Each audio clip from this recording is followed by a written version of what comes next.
سب سے پہلے world bank, I M F, globalisation, TRIPS, ان تمام ہتھ کنڈوں کے ذریعے عالمی مالیاتی استعمار جو بظاہر امریکہ کا ہوگا حقیقتاً یہود کا ہوگا۔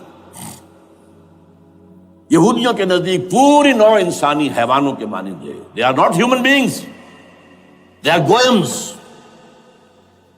They are Gentiles.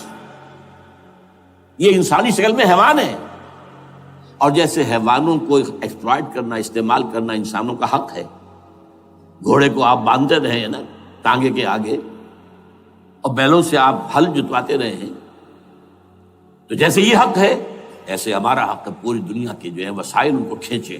ہاں جیسے گھوڑے اور بیل کو بھی کچھ نہ کچھ دانہ تو ڈالنا پڑتا ہے، چارہ تو دینا پڑتا ہے، تو ان کو بھی کچھ دو۔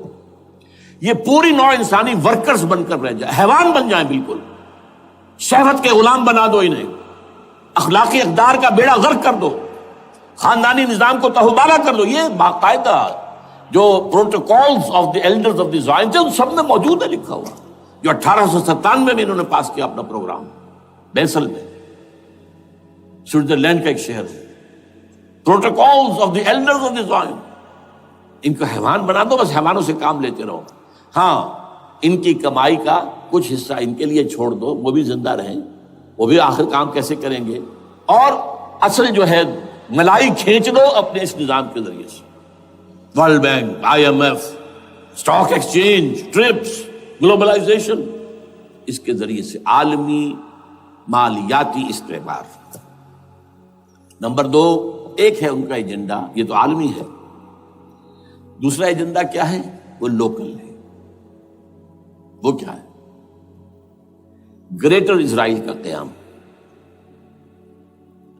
جس میں مصر کا سارا زرخیز علاقہ شامل ہوگا، جو ڈیلٹا کا علاقہ کہلاتا ہے اس کا، جہاں کے اس وقت کے بادشاہ نے، حضرت یوسف علیہ السلام کے زمانے کے بادشاہ نے، وہ فرعونہ کے خاندان میں سے نہیں تھا، وہ عرب تھا، عربوں ہی سے کسی وقت کوئی قوم آئی تھی جو کہ مصر پر قابض ہو گئی تھی، اس نے حضرت یوسف کے خاندان کو لا کے وہاں آباد کیا۔ بہترین جشن کا علاقہ کہلاتا ہے، بہترین۔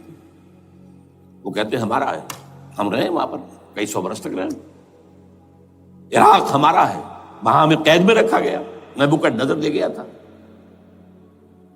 عرب کا شمالی حصہ جو ہمارا ہے، وہاں خیبر میں یہودی قلعے تھے، اور وہاں مدینے کے اندر جو ہے 3 قبیلے یہودی تھے جنہیں محمد نے صلی اللہ علیہ وسلم نے وہاں سے نکال باہر کیا تھا۔ یہ جارڈن یہ ترکی کا بھی کچھ حصہ ہمارا ہے، باقی پورا لبنان اور پورا فلسطین، یہ سب اس کے اوپر بنے گا ایک greater Israel. This is there local agenda, اور اس کے لیے ضروری ہے ایک بہت بڑی جنگ، ایسے آسانی سے نہیں ہو جائے گا۔ آرمگیڈون، جس کو حضور نے فرمایا الملحمۃ العظمیٰ، الملحمۃ الکبریٰ، بہت بڑی جنگ، جس کی خوفناکی اور تباہ ناکی کا اندازہ اس سے کیجئے، حضور فرماتے ہیں کہ اگر ایک باپ کے 100 بیٹے یا ایک دادا کے 100 پوتے ہوں گے تو ان میں سے 99 ختم ہو جائیں گے، ایک بچے گا۔ اور ایک جگہ فرماتے ہیں اتنی اموات ہوں گی، اتنی لاشیں ہوں گی کہ ایک نفاست پسند پرندہ جو ہے، جو گندگی پہ نہیں اترنا چاہتا، ایک تو ہے یہ کوے، چیلیں، گدھ، وہ تو گندگی ہی کی تلاش میں ہے مردار کھانے کے لیے، وہ تو لاشوں کو نوچ رہے ہوں گے۔ وہ پرندہ جو ہے نفاست پسند پرندہ، وہ نہیں اتر سکے گا، اڑتا اڑتا چلا جائے گا، لیکن لاشوں کا سلسلہ ختم نہیں ہوگا، یہاں تک کہ تھک ہار کر لاشوں پر گر جائے گا۔ یہ دور نہیں ہے، اس لیے کہ اس پر متفق ہیں یہودی بھی اور عیسائی، پروٹسٹنٹس، عیسائی اس کے اوپر پوری طرح متفق ہیں۔ آرمگیڈون، جسے آپ 3rd ورلڈ وار کہہ لیں، الملحمۃ العظمیٰ کہہ لیں، الملحمۃ الکبریٰ کہہ لیں، حضور کے الفاظ میں یہ آئے گی۔ اس کے نتیجے میں گریٹر اسرائیل بنے گا۔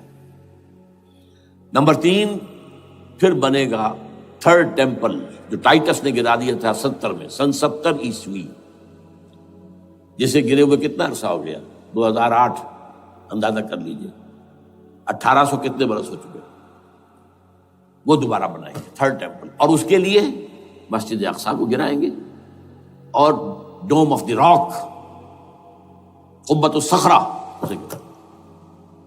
وہاں لا کر پھر اس میں کنگ ڈیونز تھرون لا کے رکھا جائے گا. یہ بھی میرے علم میں پہلی مرتبہ اسی ٹرمپٹ کی اشارے سے آیا. وہ کیا ہے؟ حضرت داؤد کا. آج سے کتنے ہزار سال پہلے کی بات ہے، اندازہ کیجیے. 1000 قبل مسیح، اور یہ اب 2000 ہو گیا عیسوی، 3000 برس تو ہو گئے. وہ کیا تھا؟ ایک پتھر تھا جس پر بٹھا کر حضرت داؤد کی تاج پوشی کی گئی تھی.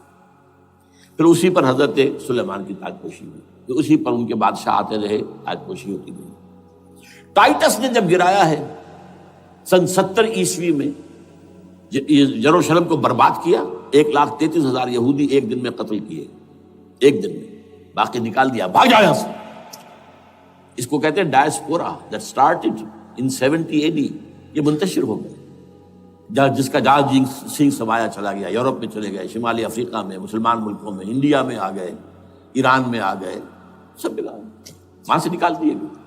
ڈائسپورا. بہرحال وہاں سے وہ ٹائٹس وہ پتھر لے گیا، وہ روم میں لے گیا. روم سے کسی طرح وہ آئرلینڈ پہنچ گیا. آئرلینڈ پیور کیتھولک ملک ہے، آپ کو معلوم ہوگا، اور وہاں پر پروٹیسٹنٹس کی اور کیتھولکس کی جنگیں ہوتی رہتی ہیں. کبھی بھی شیعہ سنی مسلمانوں کی اس طور سے خانہ جنگی نہیں ہوئی ہے جیسے کہ وہاں ان دو عیسائیوں میں، کیتھولکس اور پروٹیسٹنٹس میں ہوتی ہے. وہ رومن کیتھولک ملک ہے بیچ میں. وہاں سے وہ انگلینڈ میں آیا. انگلینڈ میں جب آ گیا، بلکہ وہاں سے اسکاٹ لینڈ سے انگلینڈ میں پھر اس کو ایک کرسی کے اندر اس کی سیٹ کی حیثیت سے بنا کر ایک تھرون کی شکل دے دی گئی. اور وہ جو ویسٹ منسٹر ایبے ہے، برطانیہ کے پارلیمنٹ کے ساتھ جو چرچ ہے، ویسٹ منسٹر ایبے، وہاں اس کو لا کے رکھ دیا گیا. اس وقت سے برطانیہ کے بادشاہوں اور ملکاؤں کی تاج پوشی وہاں ہوتی ہے. تو ایک یہ ہے کہ پھر اس کو لا کر وہاں رکھیں گے.